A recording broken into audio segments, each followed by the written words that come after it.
नमस्कार, नानीज गौन किचन मध्ये तुमचं खूप खूप स्वागत। आज आपण एक गोडसर, आंबट आणि तिखट अशी चटपटीत रेसिपी बनवतोय, जी गोव्यातील एक पारंपरिक डिश आहे।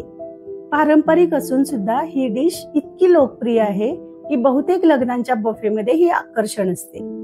चला बनवूया अननसाची ग्रेव्ही। गोव्यात त्याला म्हणतात अनसाचे तोंडाक। चला सुरू करूया।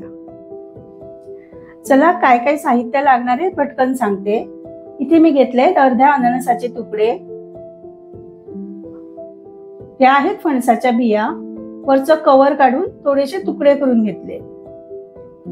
ही आहे अर्धी वाटी चण्याची डाळ, पाण्यात थोडीशी भिजवून घेतलेली आहे। हे आपलं वाटणाचं साहित्य, 10-12 सुक्या मिरच्या, 1 टीस्पून मी ते धने घेतलेले आहे आणि 10-12 मिरी घेतलेले आहे आणि 1 वाटी खोबरं। ही थोडीशी मी चिंच घेतलेली आहे, कारण आपण घेतलेलं अननस खूपच गोड आहे आणि आपल्याला गोड, आंबट, तिखट अशी चव हवी आहे। आणि हे आहे फोडणीचं साहित्य, कढीपत्ता, मोहरी आणि हिंग।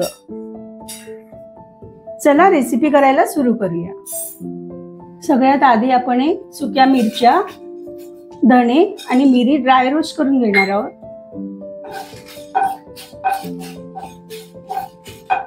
मंद गॅसवर आपल्याला हे अगदी तेल न घालता भाजून घ्यायचंय।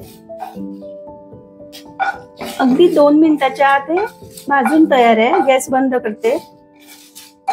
आता हे भाजून घेतलेलं सगळं आपल्याला खोबऱ्यात घालायचंय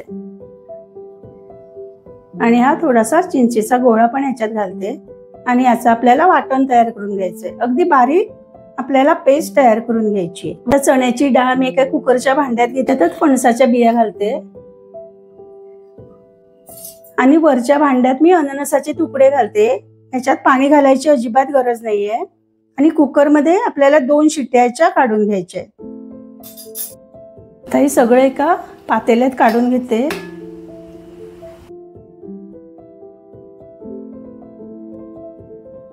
आणि हे वाटण पण याच्यात मिक्स करून घेऊया।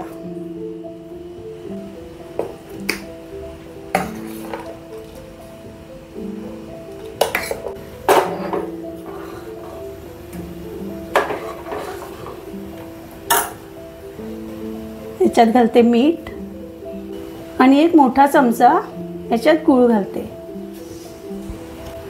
गूळ थोडंसं इथे जास्त लागेल, कारण आपल्याला गोड, आंबट आणि तिखट अशी चव आपल्याला हवी आहे, म्हणून थोडंसं गूळ जास्त घालायचं आणि याला छान एक 5 मिनिटं मंद गॅसवर शिजू द्या। आता इथे आपल्याला एक फोडणी तयार करून घ्यायची आहे। तेल थोडंसं तापलं, याच्यात मोहरी घालायची, हिंग आणि कढीपत्ता।